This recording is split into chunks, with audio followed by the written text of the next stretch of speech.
Have you ever felt like your entire existence was being measured by someone else's yardstick? Like every choice you made, every path you took, every dream you dared to chase was constantly being weighed against a scale you never agreed to use? Well, let me tell you about the moment I finally realized I was drowning in other people's expectations, and how I decided to stop justifying my life to them. This isn't just another story about following your dreams or breaking free from societal pressure. This is about the raw, painful, liberating journey of learning to honor your own voice when everyone around you is screaming that you're doing it all wrong. I'm not here to tell you I had all the answers, because I didn't.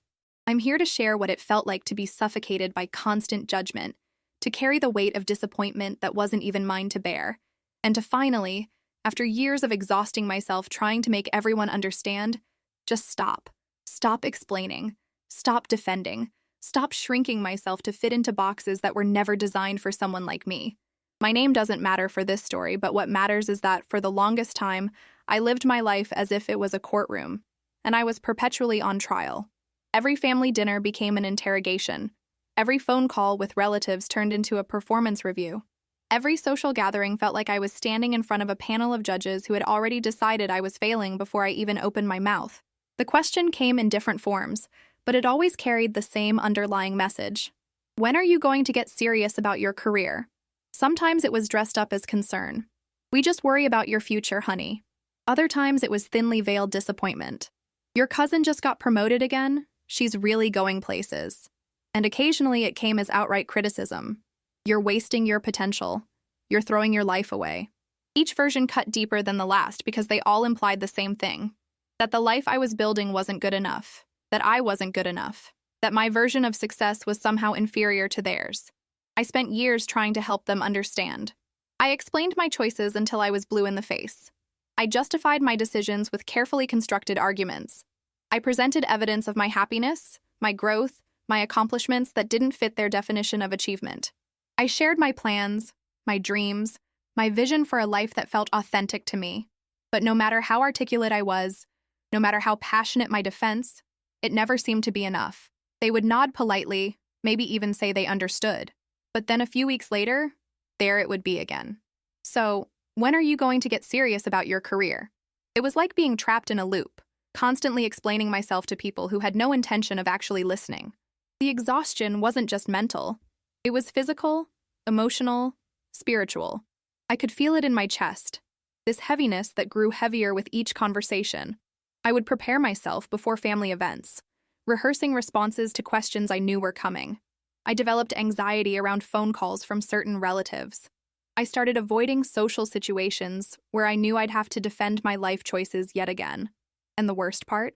I began to internalize their doubts. Late at night, alone with my thoughts, I would wonder if they were right. Maybe I was being irresponsible. Maybe I was wasting my potential. Maybe I should just give up what made me happy and follow the path they had laid out for me. These thoughts would spiral, creating a tornado of self-doubt that would keep me awake for hours. I was living in this constant state of cognitive dissonance, trying to honor my own truth while simultaneously trying to meet everyone else's expectations. It was impossible, and it was destroying me from the inside out. But I kept trying because I loved them, because family matters, because I didn't want to be seen as selfish or ungrateful, because some part of me still hoped that if I just explained it better, if I just showed them more evidence, if I just proved myself enough, they would finally get it. They would finally see me for who I really was, and accept that my path, though different from theirs, was just as valid. I was wrong. The realization didn't come all at once. It was a gradual awakening, like watching the sun rise slowly over the horizon. Each conversation, each judgment, each moment of feeling misunderstood added another crack to the facade I had been maintaining. I was performing a version of myself that I thought would be acceptable to them, and in doing so, I was losing sight of who I actually was. My creativity suffered. My joy diminished. My sense of self became so entangled with their opinions that I could barely distinguish my own voice from theirs anymore. I would make decisions based not on what felt right to me, but on what would provoke the least amount of criticism. I was living a half-life, constantly censoring myself, dimming my light so as not to blind them with my differentness. And here's what really gets me when I look back on it now. I wasn't even living some wild, reckless lifestyle that warranted their concern. I wasn't unemployed and living in my parents' basement. I wasn't making dangerous choices or harming anyone. I was simply choosing a path that didn't conform to their traditional definition of success. I was pursuing creative work instead of climbing a corporate ladder. I was prioritizing experiences and personal growth over material accumulation. I was building a life that felt meaningful to me, even if it didn't look impressive on paper to them. But in their eyes, anything that deviated from the script they had written for my life was cause for alarm. They wanted me to have a prestigious job title, a certain salary, a house in the suburbs, a traditional career trajectory. They wanted me to fit into neat categories they could brag about to their friends. They wanted me to be someone they could understand without having to stretch their imagination or challenge their own beliefs about what constitutes a good life. And I spent so much energy trying to be that person for them, trying to twist myself into shapes I was never meant to take. The toll it took on my mental health was significant. I developed anxiety that I had never experienced before. I second-guessed every decision, no matter how small. I became hyper-aware of how others perceived me. I lost confidence in my own judgment. I felt like a failure even when I was succeeding by my own standards. The disconnect between how I felt about my life and how they felt about my life created this chasm inside me that kept growing wider and wider.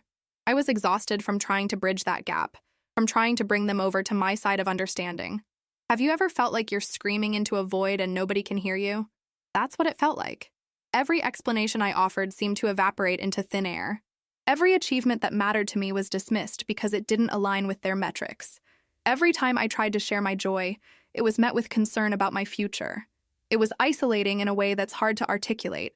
I was surrounded by family, by people who claimed to love me, yet I felt completely alone because the person they loved wasn't really me. It was the version of me they hoped I would become. They loved their idea of who I should be, not who I actually was. And that realization, when it finally crystallized, was both heartbreaking and liberating. I grieved the loss of the relationship I thought we had, or maybe the relationship I wished we could have. I mourned the fantasy that they would one day look at me with pride for being exactly who I was, not who they wanted me to be. But alongside that grief was this emerging sense of clarity. I couldn't control how they saw me. I couldn't force them to understand. I couldn't make them value what I valued. The only thing I had control over was my response. I could keep exhausting myself trying to justify my existence to them, or I could make a different choice. I could stop. Just stop. Stop explaining. Stop defending. Stop performing. Stop shrinking. Stop apologizing for being myself. The thought was terrifying and exhilarating in equal measure. What would happen if I just refused to engage with their judgment anymore? What would it feel like to live without constantly seeking their approval? Could I actually do it? Could I really just let go of the need for them to understand?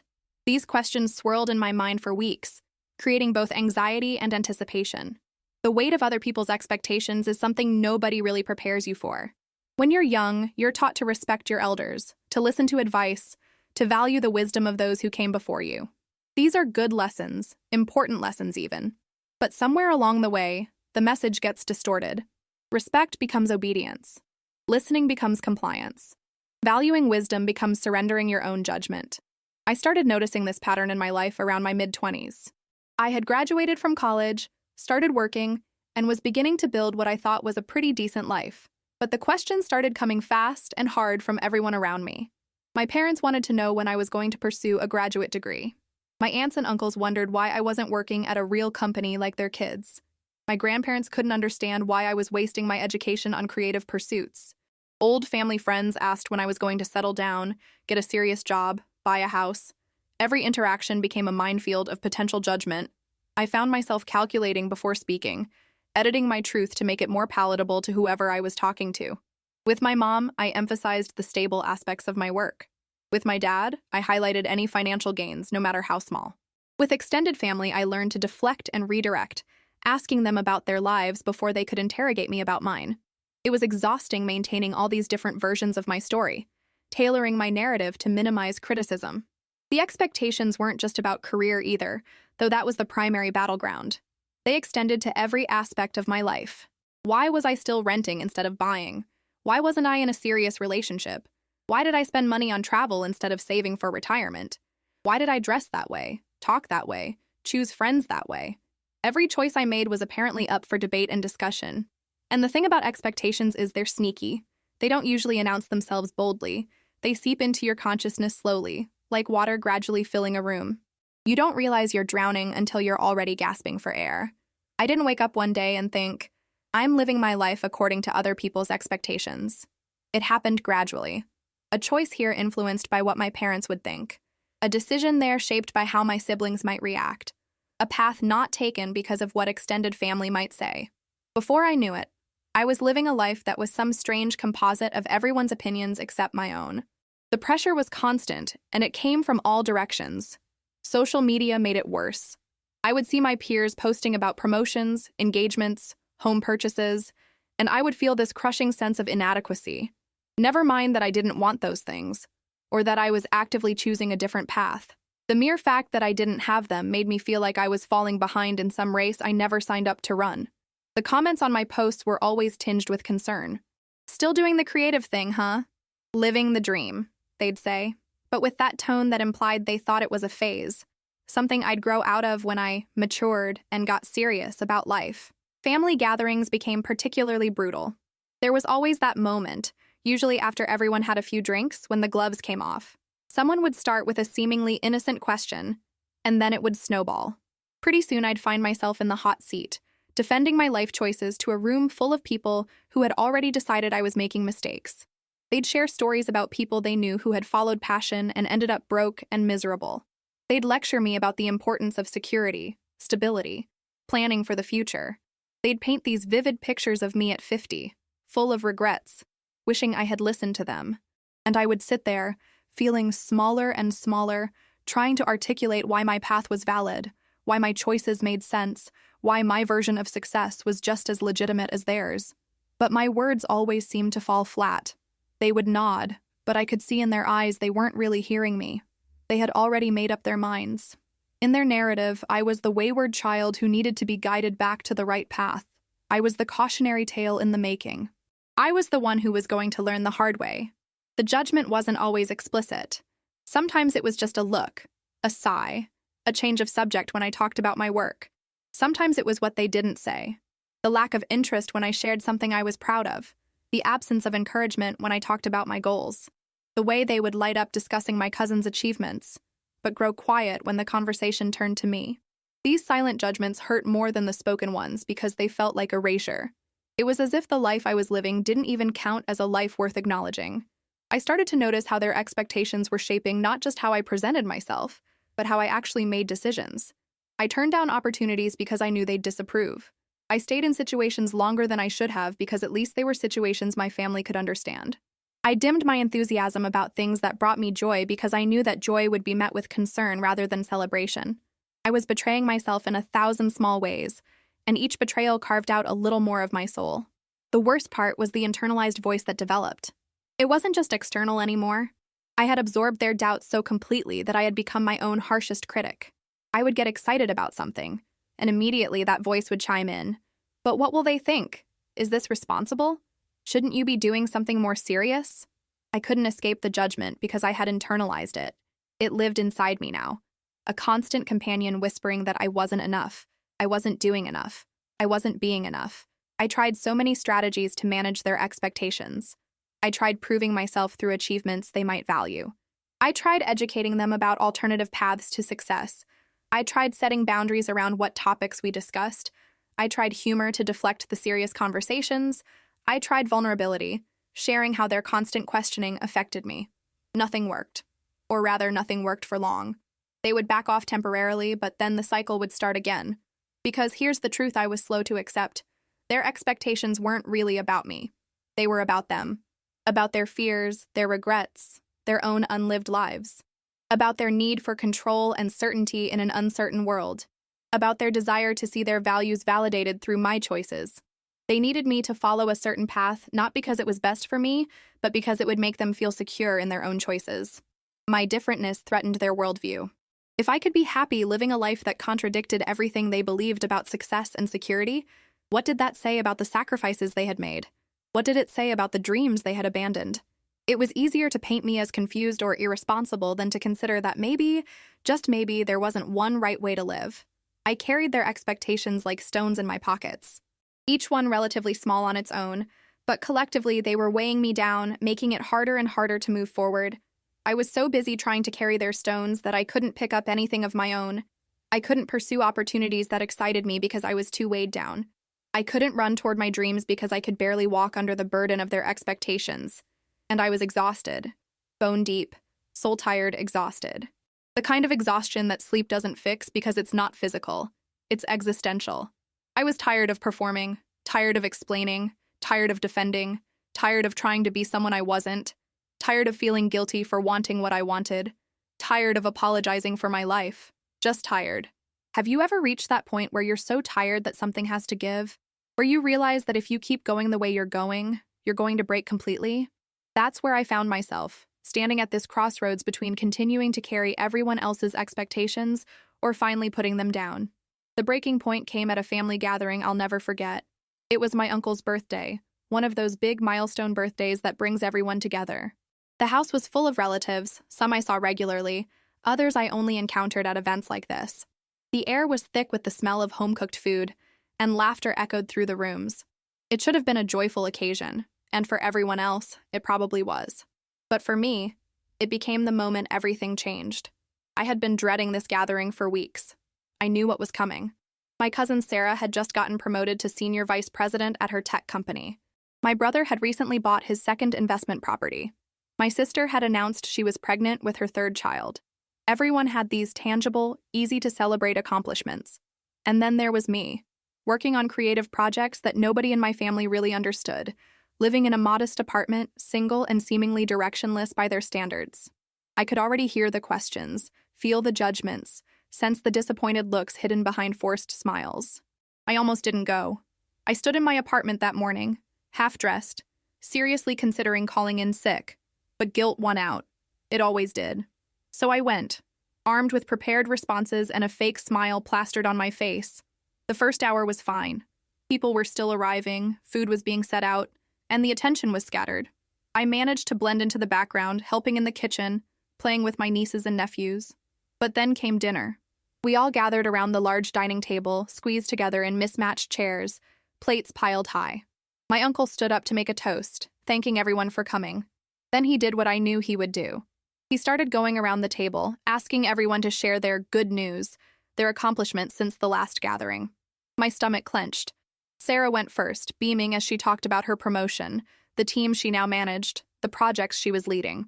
Everyone applauded. My dad looked at her with such pride, the kind of look I realized I hadn't seen directed at me in years. My brother went next, discussing his investment strategy, how he was building wealth, planning for early retirement. More applause, more proud looks. One by one, everyone shared. Graduations, promotions, pregnancies, home purchases, successful surgeries, awards, recognitions. The table was electric with celebration of conventional success. And with each share, I felt myself shrinking, becoming smaller and smaller in my chair. Then it was my turn. All eyes turned to me. The table went quiet. I could feel the weight of their expectation, their hope that maybe, finally, I would have something they could understand and celebrate. My aunt smiled at me encouragingly, but there was something else in her eyes. Concern, maybe. Or pity. I opened my mouth, and what came out was a fumbling explanation of a creative project I had been working on, something I was actually really proud of. I tried to make it sound impressive, using words that might resonate with them. But even as I spoke, I could see eyes glazing over, polite smiles fixed in place. When I finished, there was a brief pause, and then my uncle said, "That's nice, honey. But when are you going to do something more stable? You can't do this creative stuff forever. When are you going to get serious?" The table nodded in agreement. My mom jumped in. "We just worry about you. You're so talented, but you're wasting it on these little projects. Don't you want a real career? Don't you want security?" My dad added, "Look at your cousin Sarah. She started where you are, but she made smart choices. She got serious. Maybe you should talk to her about opportunities at her company." I felt heat rising in my face. This had happened countless times before, but something about this moment was different. Maybe it was the public nature of it. Maybe it was the collective agreement in their voices. Maybe it was the way they discussed me like I wasn't there, like my life was a problem to be solved rather than a valid existence to be respected. I started to respond the way I always did, trying to explain, to justify, to make them understand. But as I opened my mouth, something inside me cracked wide open. I realized, sitting there surrounded by family, that I had been having the same conversation for years. I had explained my choices 100 different ways. I had tried to help them see my perspective. I had shared my victories, my joy, my sense of purpose. And none of it had mattered. They weren't listening. They had never been listening. They didn't want to understand. They wanted me to conform. The words died in my throat. I looked around the table at all these people I loved, people who claimed to love me, and I saw them clearly for perhaps the first time.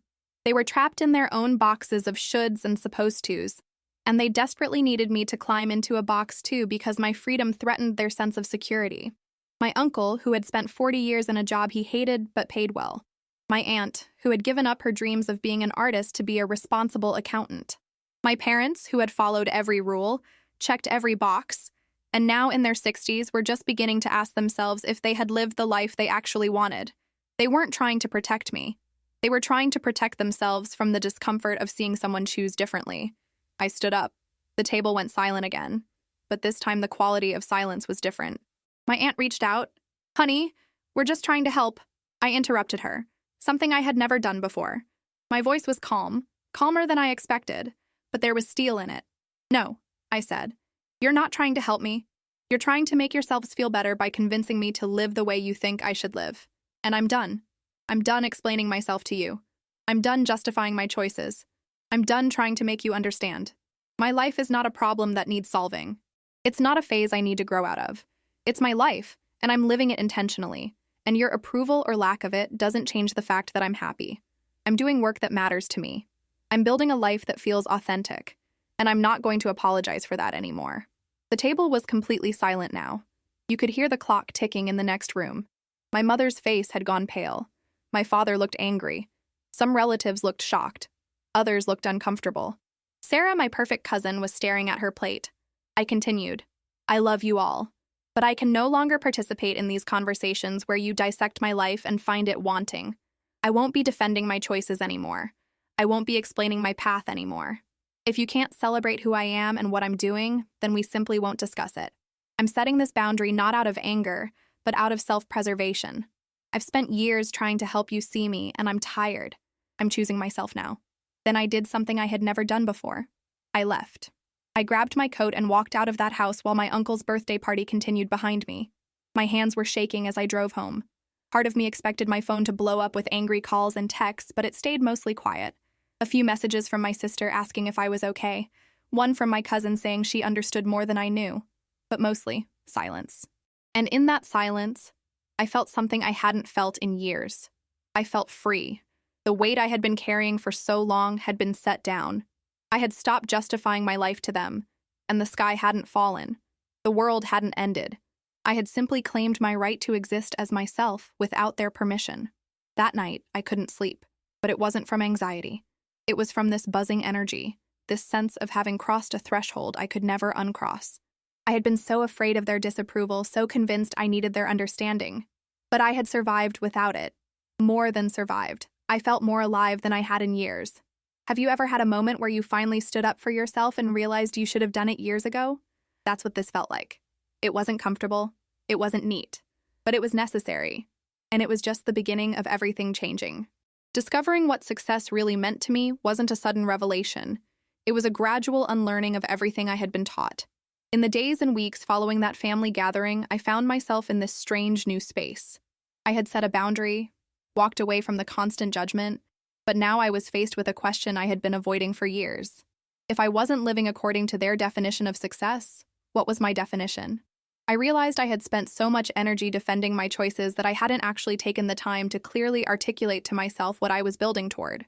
I was reacting against their expectations rather than actively pursuing my own vision.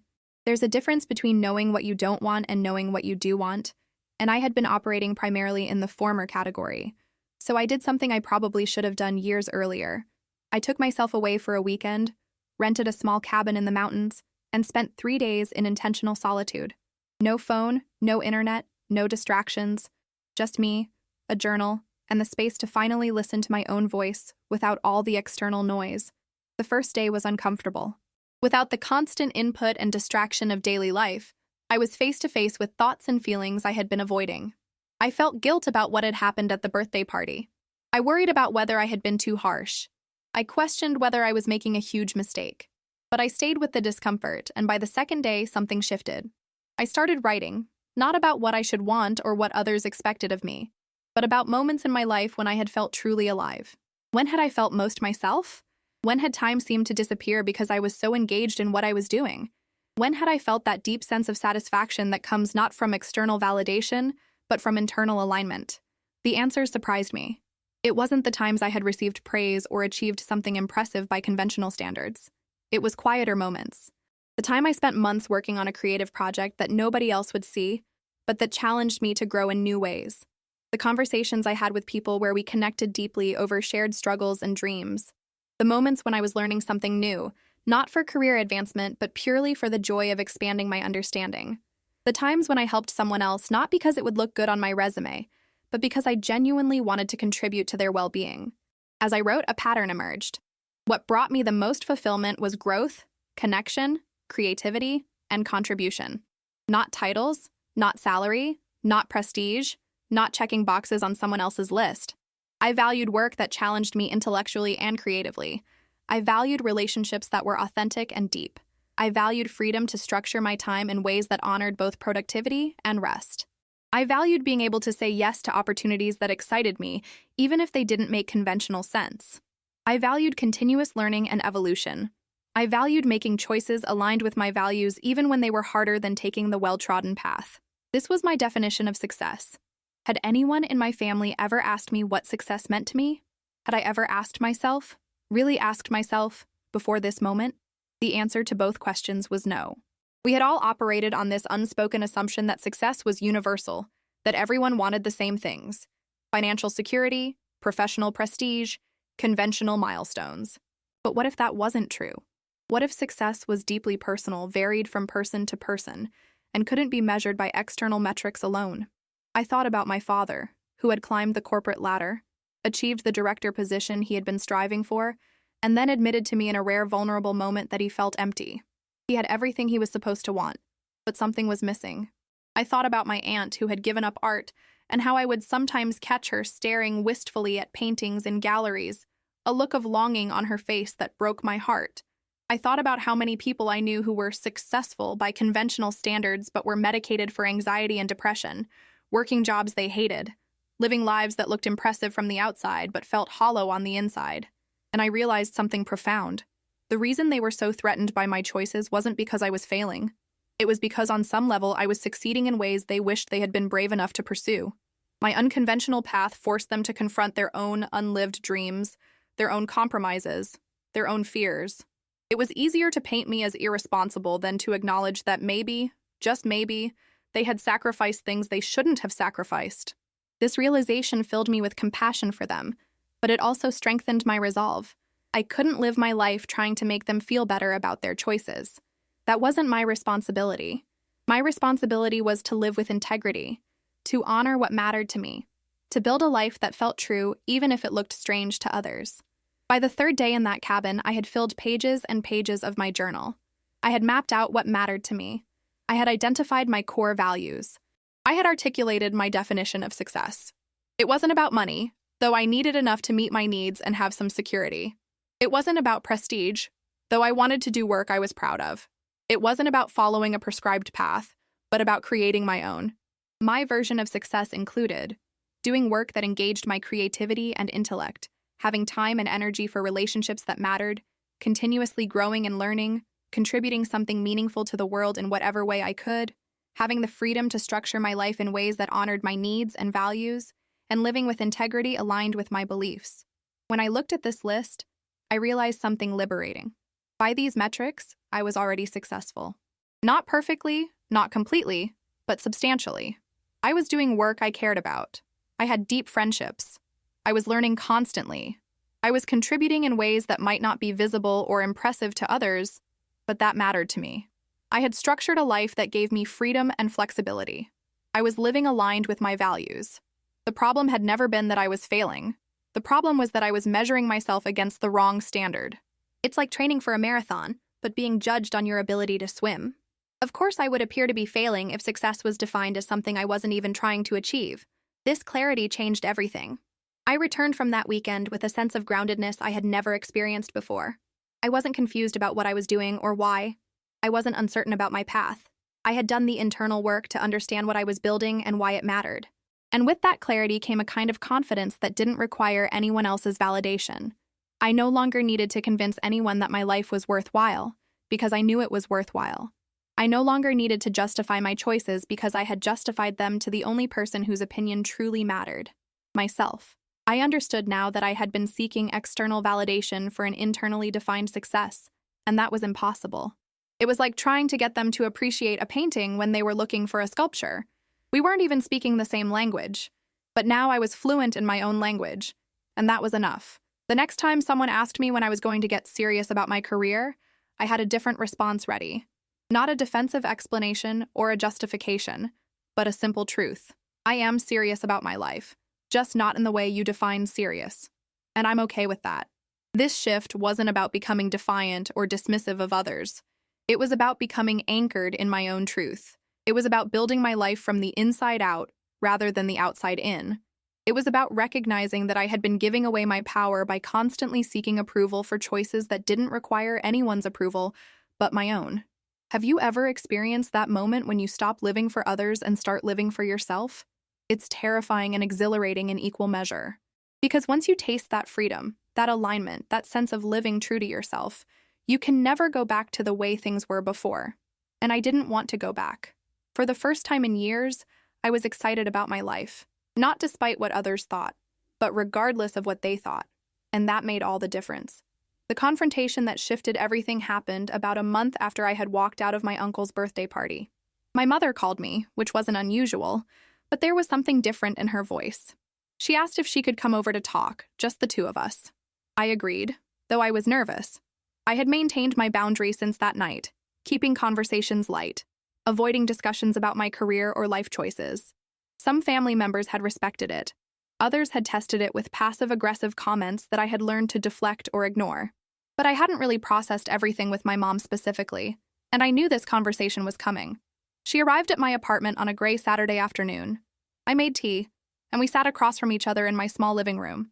For a few minutes, we engaged in small talk, dancing around the real reason she was there. Then she took a deep breath and said, "I've been thinking a lot about what happened at your uncle's party. About what you said." I waited, unsure where this was going. "At first I was angry," she continued. "I felt like you were being disrespectful, like you were throwing everything your father and I taught you back in our faces. But then I couldn't sleep for days. I kept replaying what you said, and I realized something. You were right. I wasn't expecting that. My mother had never been one to admit she was wrong, especially about parenting or family matters." She went on, "I realized that I've been projecting my own fears onto you, my own regrets." Her voice cracked slightly. "I gave up a lot when I had you kids. I had dreams, you know.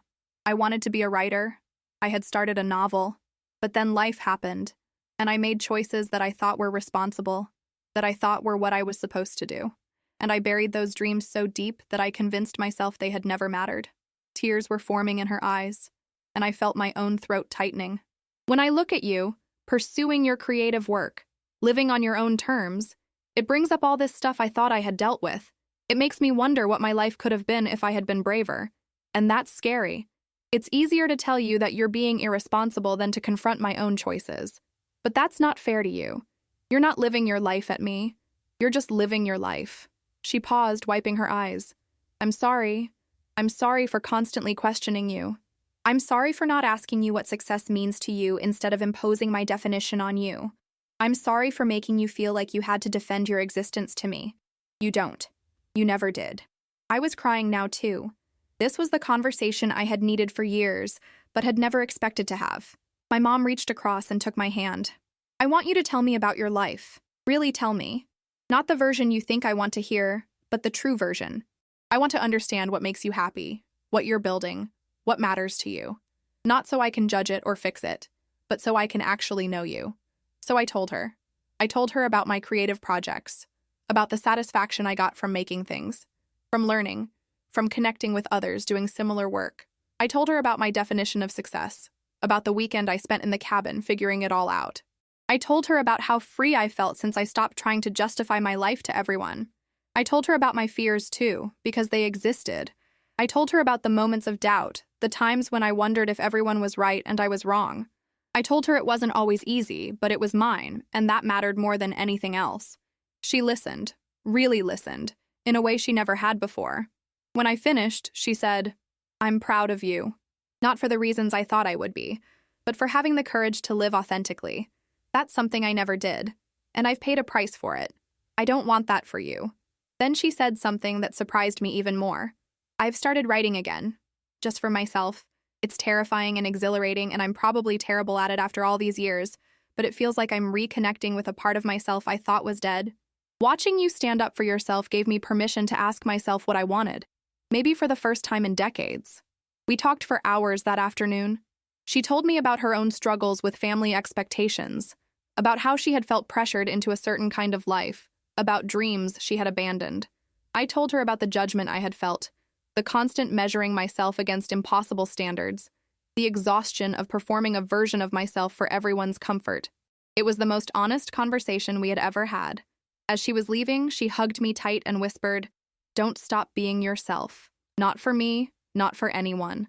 The world needs people who are brave enough to live true." After she left, I sat in my apartment as evening fell, processing everything. This confrontation, this conversation, had shifted something fundamental. It wasn't that everyone in my family was suddenly going to understand or approve of my choices, but at least one person, one important person, saw me now. Really saw me. And she was beginning to see herself more clearly, too.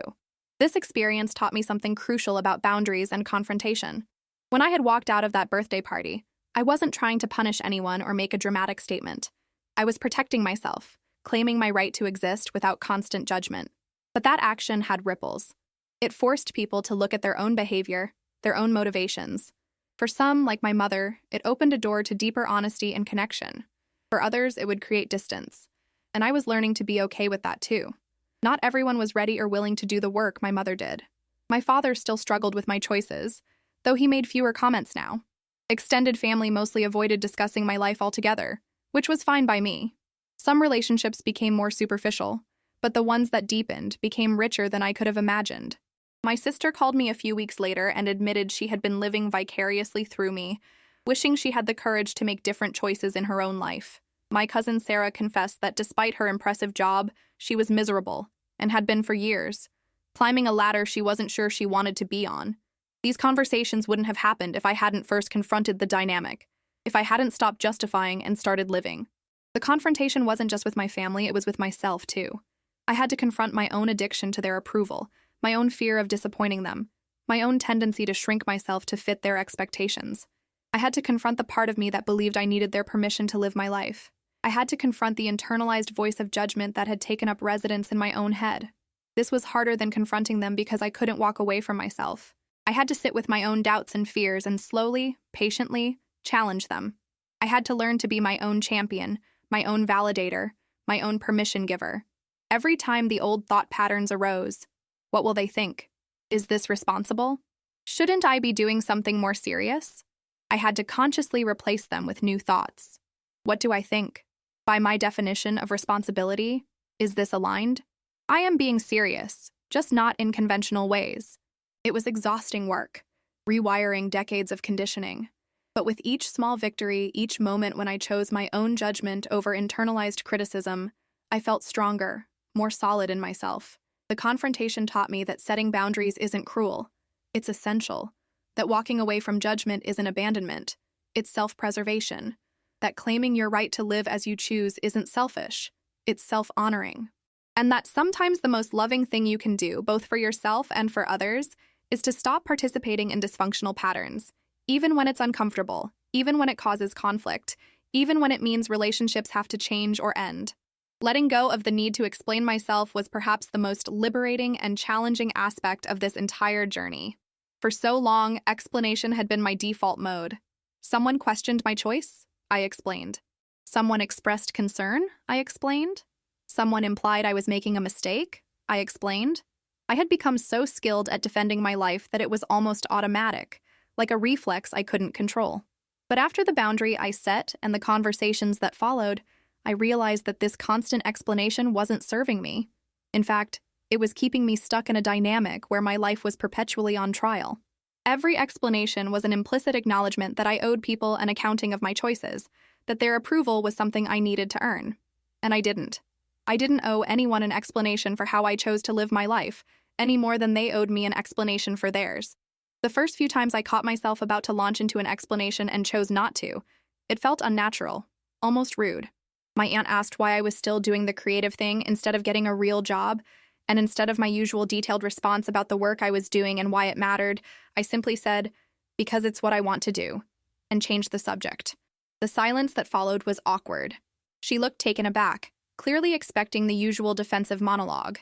When it didn't come, she seemed unsure how to proceed, and the conversation moved on. I felt both guilty and powerful. Guilty because I had been trained to be accommodating, to make others comfortable even at my own expense. But powerful because I had just reclaimed energy I usually spent justifying myself to someone who had no intention of understanding anyway. This became my new practice. When faced with judgment, explicit or implicit, I responded with simple statements that didn't invite debate. I'm happy with my choices. This is what works for me. I'm not looking for advice on this. I appreciate your concern, but I'm doing well. And then I would redirect or disengage. It sounds simple, but it was revolutionary for me. I was no longer engaging in a game I couldn't win. Because here's what I had finally understood. No amount of explanation would ever be enough for people who had already decided my life was wrong.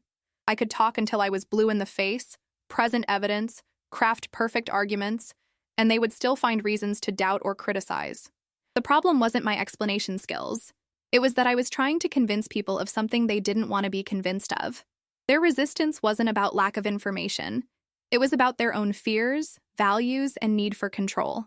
So why was I exhausting myself trying to change minds that didn't want to be changed? Letting go of the need to explain also meant accepting that people could think whatever they wanted about my life, and that was okay. They could think I was irresponsible, foolish, wasting my potential, heading for disaster. They were entitled to their opinions, but their opinions didn't define my reality. They could think I was failing while I knew I was thriving. Both could be true simultaneously because we were measuring against different standards. I started to see their judgments as information about them rather than information about me. When someone insisted I needed a traditional career, it told me they valued security and conventional success markers. When someone worried about my future, it told me they were afraid of uncertainty. When someone criticized my choices, it told me they were uncomfortable with differentness. None of it was really about me. I practiced what I called gracious non-engagement. I didn't need to be rude or confrontational. I could be kind and firm simultaneously. Thank you for sharing your perspective. I see things differently, and I'm comfortable with my path. I understand this doesn't make sense to you. That's okay. It makes sense to me. I'm not looking to debate this, but I appreciate that you care enough to have opinions. These responses acknowledge the person without giving them ammunition for further argument. They close the door on debate while maintaining basic respect. Of course, not everyone accepted these boundaries gracefully. Some people got frustrated when they couldn't engage me in the old dance of judgment and defense. My father, in particular, struggled with my refusal to explain. He would ask pointed questions, clearly trying to draw me into justifying myself, and when I didn't take the bait, he would get irritated. "You're being evasive," he'd say. "I'm just trying to understand." But I had learned to distinguish between genuine curiosity and disguised criticism. Genuine curiosity asks open-ended questions and listens to answers without judgment. Disguised criticism asks leading questions designed to highlight problems and doesn't accept answers that don't confirm its presuppositions. My father's questions fell into the latter category. So I would respond, "I'm not being evasive. I'm just not going to defend my choices to you. If you genuinely want to understand, I'm happy to share. But if you want to critique, I'm not interested in that conversation." Sometimes he would back off. Sometimes he would get angry. I learned to be okay with his anger. It wasn't my job to manage his emotions or to sacrifice my boundaries to keep him comfortable. This was hard because I loved him and wanted a good relationship with him. But I had spent years prioritizing his comfort over my own well-being, and I couldn't do that anymore. Letting go of the need to explain meant I had so much more energy. Energy I had been pouring into defending myself could now go toward actually living. I directed it toward my work, my relationships, my growth, my joy. I noticed I was less anxious. The constant low-level stress of anticipating judgment and preparing defenses faded. I was sleeping better. I was more present in my daily life instead of being mentally preoccupied with potential confrontations. I also noticed that my relationships began to reorganize themselves naturally. People who couldn't respect my boundaries started to fade from my life, not because I pushed them away, but because I was no longer doing the work to maintain relationships based on my constant self-justification. And that was okay. It created space for relationships that were reciprocal, respectful, and authentic. Some surprising people stepped forward. A colleague I barely knew told me she admired how I lived and asked how I dealt with family pressure. A neighbor started sharing her own struggles with expectations. My sister's friend reached out saying she wished she had my courage. By simply living my life and refusing to apologize for it, I apparently gave other people permission to question their own patterns. I wasn't trying to be inspirational. I was just trying to survive and thrive in my own way. But authenticity is contagious. When people see someone living freely, it sparks something in them. Letting go of the need to explain also meant getting comfortable with being misunderstood. This was hard for me. I wanted people to get it, to see the logic and beauty in my choices. But I had to accept that many people never would, and that was their limitation, not mine. I couldn't make them understand, and I was wasting precious life energy trying. There's grief in that acceptance. Grief for the understanding I wanted but wouldn't receive. Grief for relationships that couldn't deepen because they were built on judgment rather than acceptance. Grief for the family dynamics I wished existed but didn't. But alongside the grief was relief. Relief from the burden of constant performance. Relief from the exhausting cycle of explaining and defending. Relief from living my life in reaction to others' expectations. I was finally, just living. Not living at anyone. Not living to prove a point. Not living to earn approval. Just living. Showing up each day and making choices aligned with my values, without commentary, without justification, without apology. Have you ever experienced the freedom of no longer explaining yourself? Of letting people think what they want while you know your own truth? It's like putting down a heavy backpack you didn't realize you'd been carrying. Your shoulders straighten, your breath deepens, you can move more freely. That's what this felt like. And once I experienced it, I knew I could never go back to the old way, no matter how uncomfortable the new way sometimes felt. The unexpected consequences of my decision to stop justifying my life were both challenging and illuminating. I had expected some fallout from setting boundaries and refusing to explain myself, but I hadn't anticipated all the ripple effects that would occur. Some were positive, some were painful, and all were teaching me important lessons about myself, relationships, and what it means to live authentically. The first unexpected consequence was isolation. Not complete isolation, but a kind of social recalibration that felt lonely at times. Family gatherings became awkward. I would show up, be pleasant, engage in surface conversations, but there was an unspoken tension. I was no longer playing the role I had always played, the one who could be freely questioned, advised, and criticized. Without that dynamic, some family members didn't seem to know how to relate to me. Conversations felt stilted. I could sense them holding back, unsure what was safe to say. And honestly, I was doing the same thing. I was friendly but guarded, unwilling to offer up vulnerable information that might be used as ammunition for judgment. It was better than being constantly criticized, but it wasn't the warm, connected family dynamic I had imagined. Some relatives simply stopped trying to connect with me at all. I wasn't invited to certain gatherings. I wasn't included in group chats. It hurt, even though I understood it.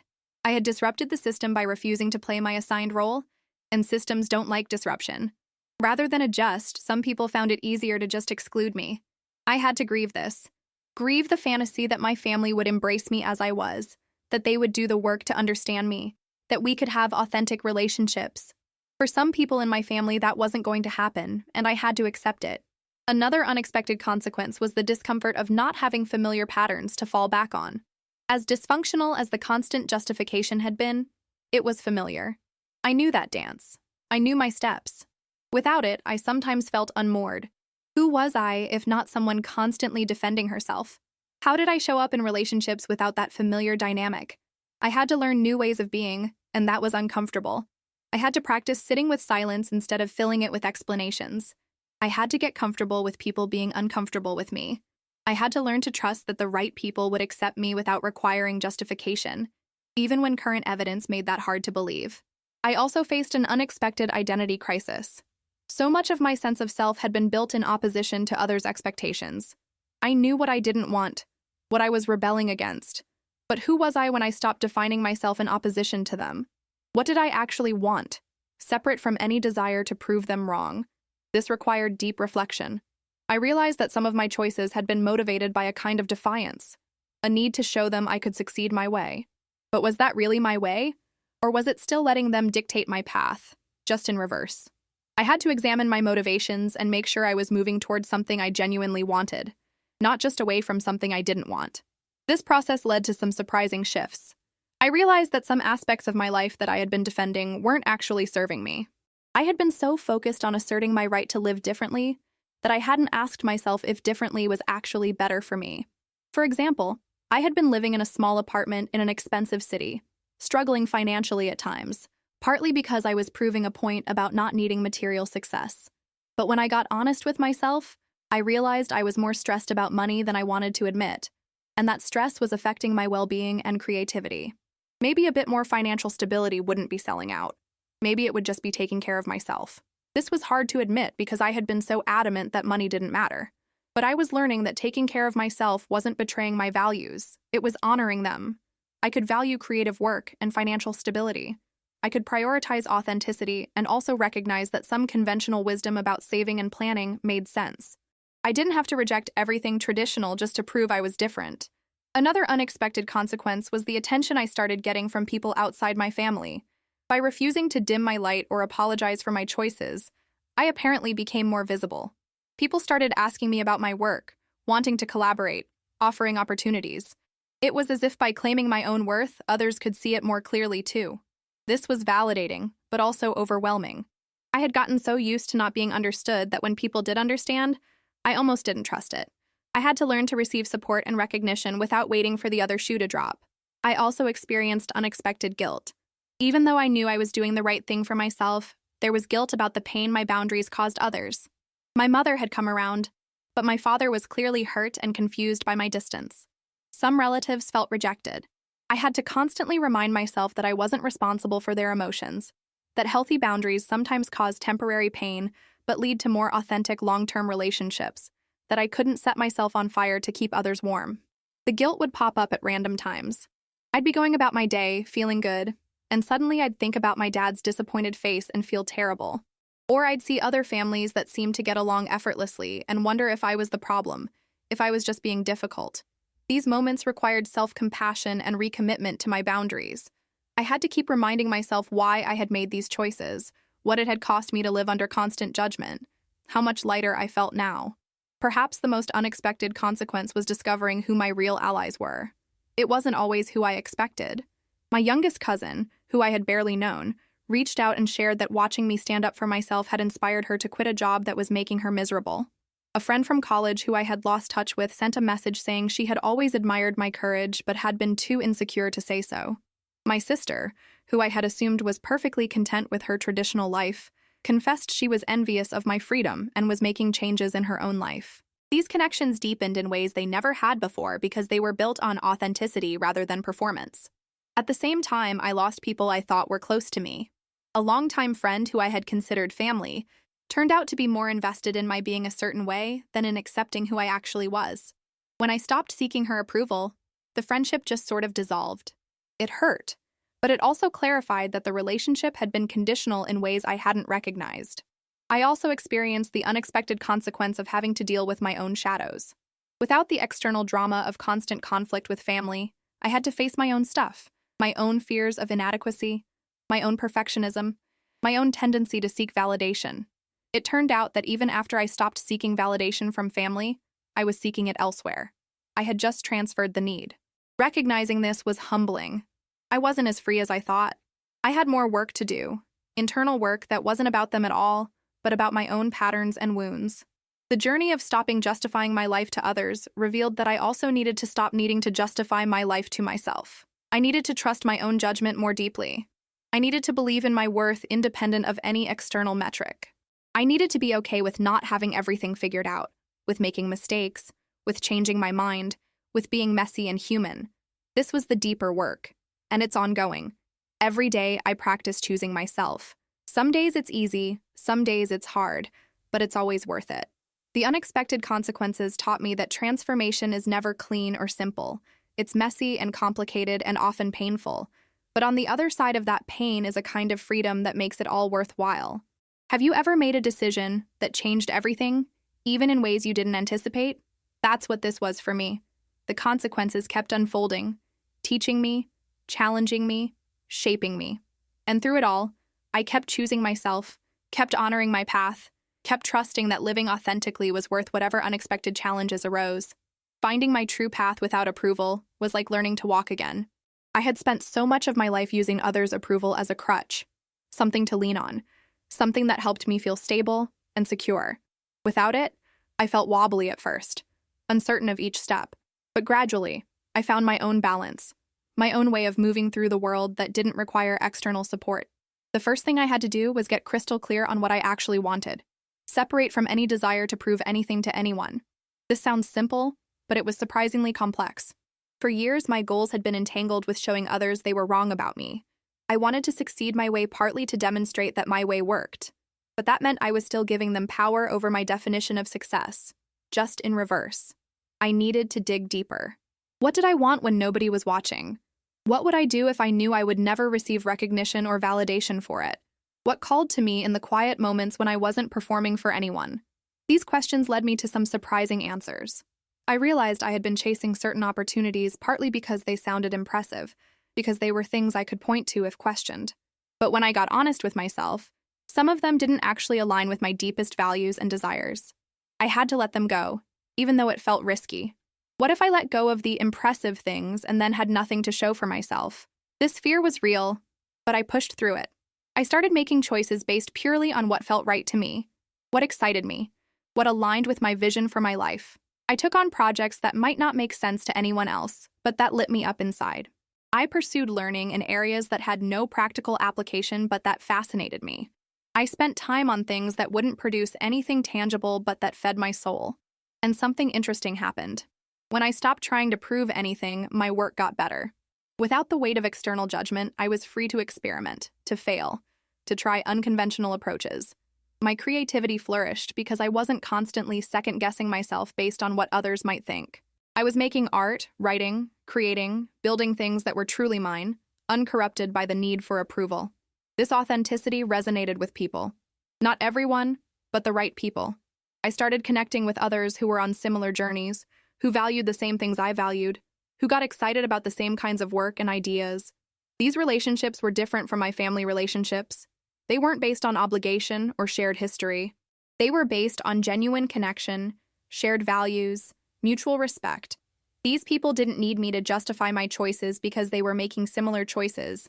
They didn't question my path because they were on their own unconventional paths. With them, I could just be. I could share my struggles without fear of judgment. I could celebrate my victories without them being dismissed. I could explore ideas without someone trying to talk me out of them. These relationships became my new foundation, my chosen family. They showed me what it could feel like to be accepted as I was, and that acceptance gave me even more courage to keep walking my path. I also developed a different relationship with failure. When you're constantly justifying your life to others, failure feels catastrophic because it provides ammunition for their criticism. Every mistake becomes evidence that they were right and you were wrong. But without needing their approval, failure became information rather than indictment. I could try something, have it not work, learn from it, and adjust without it meaning anything about my worth or the validity of my path. This freedom to fail paradoxically led to more success. I took bigger risks because the downside was no longer humiliation and judgment, but simply learning. Some of those risks paid off in ways I never imagined. Opportunities opened up because I was willing to try things others weren't willing to try. My unique path, the one that had seemed so irresponsible to my family, started creating unique opportunities that wouldn't have been available on a conventional path. Finding my true path also meant accepting that it would be lonely sometimes. Not everyone would understand. Not everyone would approve. Some people would think I was making mistakes, and I had to be okay with that. I had to develop a strong enough internal compass that I could navigate, even when everyone around me was saying I was going the wrong direction. This required immense trust in myself. Trust that I knew what was right for me better than anyone else did. Trust that I could handle whatever consequences came from my choices. Trust that even if things didn't work out the way I hoped, I would be okay. Building this trust was a practice. Every time I chose my own path over someone else's advice, I was building trust. Every time I honored my own knowing over external pressure, I was building trust. Every time I stayed true to myself when it would have been easier to conform, I was building trust. Gradually, that trust became solid, unshakable. I learned to distinguish between my own voice and the internalized voices of others. This was crucial. Even after I stopped literally justifying myself to family, I still had their voices in my head, questioning my choices, expressing doubt, warning of disaster. I had to learn to recognize these as echoes, not truth. When I noticed one of those thoughts, I would pause and ask, is this actually my belief or is this someone else's belief that I've internalized? Often it was the latter. I would thank the voice for trying to protect me, and then I would choose my own belief instead. This practice slowly quieted the internal chorus of judgment. My own voice got stronger, clearer, easier to hear. I found my true path in unexpected places. Sometimes it was in stillness, in meditation or journaling, where I could access my deepest knowing. Sometimes it was in conversation with my chosen family, people who could mirror back to me what they saw in me. Sometimes it was through experimentation, trying things and seeing what felt right in my body, what created energy versus what depleted it. I learned to trust sensation as much as thought. Does this choice make me feel expansive or constrictive? Does this opportunity excite me or fill me with dread? Does this relationship energize me or drain me? My body knew things my mind tried to rationalize away. By tuning into physical and emotional responses, I gained access to wisdom that went beyond logical analysis. My true path wasn't a straight line. It zigged and zagged. It included dead ends and detours. It involved changing my mind, pivoting, trying new things. And that was okay. I wasn't committed to a rigid plan. I was committed to continuous alignment with my values and desires. This flexibility was actually a strength, not a weakness. It allowed me to respond to new information, to grow and evolve, to take opportunities I couldn't have anticipated. Without the need for approval, I could be responsive, rather than rigid. I could say yes to things that scared me, no to things that didn't serve me, and maybe to things I needed to explore. Finding my true path without approval also meant redefining success on my own terms, over and over again as I grew and changed. What mattered to me at 30 wasn't exactly what mattered at 35. My definition of success evolved, and that was appropriate. I wasn't locked into proving something I had declared years ago. I had the freedom to change, to want different things, to pursue new directions. This ongoing evolution is part of what makes life rich and meaningful. I also learned that finding my path wasn't about having all the answers. It was about being willing to live the questions, to sit with uncertainty, to take the next right step even when I couldn't see the whole staircase. This was hard for someone who had spent years constructing elaborate justifications. I wanted to know where I was going so I could defend my direction. But life doesn't work that way. The path reveals itself as you walk it. The most profound shift was realizing that approval was a poor substitute for alignment. I could have everyone's approval and still be miserable if I wasn't aligned with myself. Or I could have no one's approval and be deeply fulfilled if I was living true. The latter was infinitely better than the former. Approval felt good temporarily, but alignment felt good continuously. It was the difference between a sugar high and lasting nutrition. Finding my true path without approval has been the most challenging and rewarding journey of my life. It required courage I didn't know I had. It cost me relationships I valued. It demanded that I grow in ways that were uncomfortable. But it gave me myself. It gave me a life that feels like mine. It gave me the freedom to wake up each day and choose based on my own values and desires. It gave me peace. And that, more than anything, is worth whatever I had to sacrifice to get here.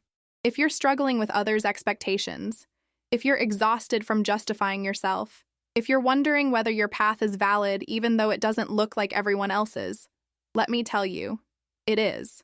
Your path is valid because it's yours. You don't need anyone's permission to live your life. You don't need anyone's understanding to honor your own truth. Finding your path without approval is possible, and it's worth every difficult step. The transformation and new relationships that emerged from this journey surprised me in the most beautiful ways. Once I stopped justifying my life and started fully living it, I began to attract different kinds of people and experiences into my world. The energy I had been spending on defense and explanation was now available for creation and connection, and that shift changed everything. The first thing I noticed was that I was meeting people who resonated with my actual self rather than my performed self. Before, I had unconsciously been moderating who I was in every interaction, trying to be acceptable, trying to avoid judgment. This meant that the relationships I formed were based on a version of me that wasn't entirely authentic. People knew the edited version, the one who didn't share her real dreams or struggles, the one who kept things safe and surface level. But once I stopped performing, something shifted. I started sharing more honestly about what I was working on, what I cared about, what I was struggling with. And the people who couldn't handle that authenticity naturally fell away, while new people entered my life who not only could handle it, but celebrated it. I met Maria at a community event where I was speaking about creative work. Afterward, she approached me and said, "Everything you said resonated so deeply. I've been feeling like an alien in my own family for years because I want different things than they want for me." We went for coffee, and that conversation lasted 4 hours. She became one of my closest friends, someone who understood the journey I was on because she was on a similar one. With Maria, I never had to explain or justify. She got it. We could support each other through the hard moments, celebrate each other's victories, and be completely real about our struggles. This relationship showed me what friendship could be when built on authentic foundation. I also reconnected with old acquaintances in new ways. People I had known peripherally for years but had never been close to suddenly became important in my life. It was as if by becoming more fully myself, I had become more visible to people who shared my values and vision.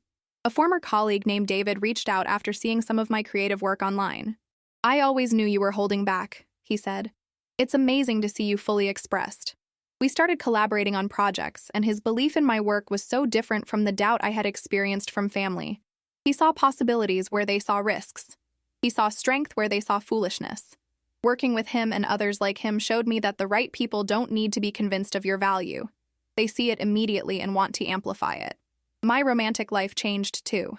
I had been single for years, partly because I had been so consumed with defending myself to family that I didn't have energy left for dating, and partly because I had been attracted to people who were safe in my family's eyes rather than people who were right for me. But as I became more aligned with myself, I found myself drawn to different kinds of people. I met James at an art gallery opening. He was a musician, living a creative life that didn't fit any conventional mold. Before my transformation, I probably would have dismissed him as not serious enough or worried about what my family would think. But now I was drawn to his authenticity, his passion, his willingness to live on his own terms. Our relationship was different from anything I had experienced before. There was no pretense, no performing. We could be completely ourselves with each other, weird and flawed and real.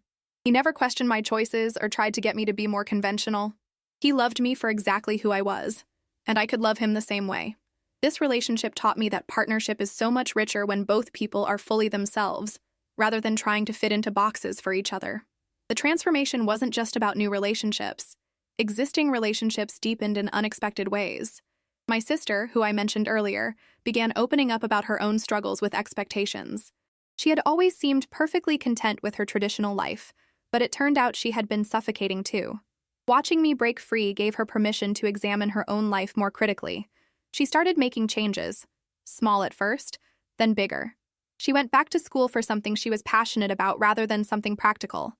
She started setting boundaries with our parents about their involvement in her parenting choices. She became more fully herself, and our relationship became more authentic and close as a result. My relationship with my mother continued to evolve. After our initial breakthrough conversation, we developed a new way of relating. She would share things she was writing, and I would give her feedback. We talked about our creative processes, our fears, our dreams. She became curious about my life in ways she never had been before, asking questions that came from genuine interest rather than disguised criticism. We still had moments of tension. Old patterns would sometimes resurface, but we had new tools for navigating them. We could be honest with each other in ways we never could before. Even some extended family members came around eventually. My uncle, whose birthday party had been the breaking point, called me almost a year later. "I've been thinking about what you said," he told me, "and I realize I was projecting my own regrets onto you. I spent my whole life doing what I was supposed to do, and I'm not happy. I think part of me was angry that you had the courage to choose differently." This conversation didn't erase all the hurt, but it created understanding where there had been only judgment before. The transformation was also internal. I became more confident, more grounded, more at peace. Without the constant noise of other people's opinions, I could hear my own voice more clearly. I made decisions more easily because I wasn't running them through a filter of, what will they think? I took opportunities that excited me without second-guessing whether they fit someone else's definition of smart or practical. I failed at things without it destroying me because failure was just part of the process, not evidence of fundamental wrongness. I became more comfortable with not knowing, with uncertainty, with the messy process of figuring life out as I went. I also became more compassionate. For myself, first of all. I stopped beating myself up for not having it all figured out, for sometimes doubting myself, for occasionally still caring what others thought. I recognized these as human experiences, not personal failings, and I became more compassionate toward others, even those who had judged me. I understood that their judgment came from their own pain, their own fear, their own unlived lives. This didn't mean I had to subject myself to their judgment, but I didn't need to hate them for it either. The new relationships extended beyond personal connections. I found new professional relationships built on mutual respect and shared values. People who wanted to collaborate rather than compete. People who celebrated my success rather than feeling threatened by it. People who saw my unique path as an asset rather than a liability. These relationships opened doors I didn't even know existed, creating opportunities that would never have been available on a conventional path. I also developed a deeper relationship with myself. I started treating myself the way I would treat a beloved friend. When I made a mistake, I was kind rather than cruel. When I was struggling, I offered myself compassion rather than criticism. When I achieved something, I celebrated rather than immediately moving to what was next. This self-relationship became the foundation for everything else. When I was solid in my relationship with myself, others' opinions couldn't shake me the way they once had. The transformation showed me that we teach people how to treat us. When I stopped accepting judgment, people stopped offering it, or at least the ones who stayed in my life did. When I stopped justifying, people stopped demanding justification. When I showed up confidently in my choices, people responded to that confidence. This wasn't about becoming arrogant or closed off to feedback. I could still listen to advice, consider other perspectives, and remain open to growth. The difference was that I was no longer in a defensive posture. I could consider input without feeling attacked. I could disagree without feeling like I had to convince the other person I was right. I could hold my own truth while respecting that others had different truths. New relationships also meant new communities. I found groups of people who were asking similar questions, challenging similar norms, building similar kinds of unconventional lives. These communities became places where I belonged in ways I never had before. We would gather to share resources, support each other through struggles, celebrate each other's wins. There was no competition because we weren't all trying to climb the same ladder. There was just genuine celebration of each person's unique path and progress. Perhaps most surprisingly, I developed relationships with people much older than me who had lived conventional lives but wished they hadn't. They would seek me out to tell me to keep doing what I was doing, to not make the compromises they made, to honor my truth while I still had time. These conversations were bittersweet. I was sad for what they felt they had lost or never pursued, but I was grateful for their encouragement. They became unexpected champions, proud of me in ways my own family sometimes wasn't. The transformation taught me that when you live authentically, you give others permission to do the same. My journey rippled outward in ways I never anticipated. People I barely knew would tell me that something I said or did had helped them make a brave choice in their own life. This wasn't my intention. I was just trying to live my life. But it was a beautiful byproduct. Authenticity is contagious. When people see someone living freely, it activates something in them. The new relationships also taught me about reciprocity in ways I hadn't experienced before. In my family relationships, I had often felt like I was giving and defending and explaining, with not much coming back. But these new relationships were more balanced. I could support others in their journeys, and they could support me in mine. There was a give and take that felt nourishing rather than depleting. Nobody was keeping score. We just naturally showed up for each other because we genuinely cared, and because we knew what it felt like to need support on an unconventional path. I learned that transformation is ongoing, not a destination. I didn't suddenly arrive at some place of complete confidence and clarity. I continued to grow, to question, to evolve, but I was doing it from a foundation of self-acceptance rather than self-doubt. I was changing because I wanted to grow, not because I was trying to become acceptable to others. This made all the difference. The journey of transformation and new relationships has shown me that there is a whole world of people out there living authentically, honoring their true paths, supporting each other and being real. When you're stuck in judgmental relationships, you can feel like you're the only one who thinks differently. But when you step out of those dynamics, you discover you're not alone at all.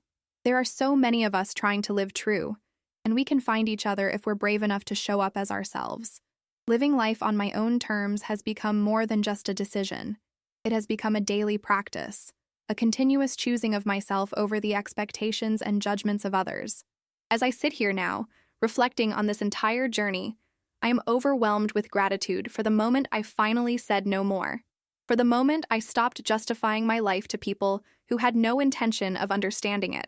The transformation hasn't been easy, but it has been worth every difficult conversation, every awkward family gathering, every moment of doubt, every relationship that changed or ended. Because on the other side of all that discomfort is a life that actually feels like mine. I wake up now without that heavy dread I used to carry, without the constant anxiety about defending my choices. I make decisions based on what feels right to me, what aligns with my values, what brings me joy and fulfillment. And when those decisions don't make sense to others, when people question or criticize or express concern, I have learned to let that be their experience without making it mine. I can hear their perspective, consider whether there is any wisdom I want to integrate, and then continue on my path without needing to convince them or change their minds. This doesn't mean I've become callous or closed off. I still care about people. I still value relationships. But I have learned to distinguish between caring about someone and being responsible for their opinion of me. I can love my father while also accepting that he may never fully understand or approve of my choices. I can have compassion for family members who struggle with my differentness, while also maintaining boundaries that protect my well-being. I can be kind without being complicit in my own diminishment. The most profound realization has been this: I don't need anyone's permission to live my life. Not my parents' permission, not my family's permission, not society's permission. The only permission I need is my own, and I have given it to myself fully and completely. This permission extends to making mistakes, to changing my mind, to not having everything figured out, to being messy and human and imperfect. I don't have to have it all together to deserve to live on my own terms. My life doesn't have to look impressive to others to be meaningful to me. My path doesn't have to make sense to everyone to be valid. I have learned that there are many different ways to live a good life, and the version of good that matters most is my own. What I want everyone who has followed this story to understand is that you have this power too. Right now, wherever you are, whatever pressure you're feeling to justify your life to others, whatever judgments you're facing, whatever expectations are weighing you down, you have the power to set them down. You have the power to stop explaining. You have the power to live your life according to your own definition of success, meaning, and fulfillment. It won't be easy. People will be uncomfortable when you stop playing the role they assigned to you. Some relationships will change or end. You will face moments of doubt when you wonder if you're making a huge mistake. You will have to develop strength and trust in yourself that you may not feel you have right now. But I promise you, it is possible, and it is worth it. The freedom, the peace, the alignment that comes from living authentically is worth every difficult moment of transition. You don't owe anyone an explanation for your life. You don't need to justify your choices to people who have already decided you're wrong. You don't need to shrink yourself to make others comfortable. You don't need to achieve according to someone else's metrics to be successful. You simply need to honor your own truth, follow your own path, and trust that the right people will understand and celebrate you for exactly who you are. And for those who don't understand, who can't celebrate you, who need you to be different than you are, you can love them from a distance. You can wish them well. But you don't have to sacrifice yourself to maintain relationships that require you to be someone you're not. This journey has taught me that self-betrayal is the highest price we can pay for others' approval, and it's a price I'm no longer willing to pay. I choose myself. Every single day, in 1,000 small ways and some big ones, I choose myself. And that choice has created a life that feels authentic, meaningful, and mine. I want to hear from you. Have you experienced something similar? Have you struggled with others' expectations? Have you found the courage to stop justifying your life to people who won't understand? Or are you in the middle of that struggle right now, trying to figure out how to honor yourself while navigating relationships with people who want you to be different? Share your story in the comments below. Your experience matters, your struggle matters, your journey matters.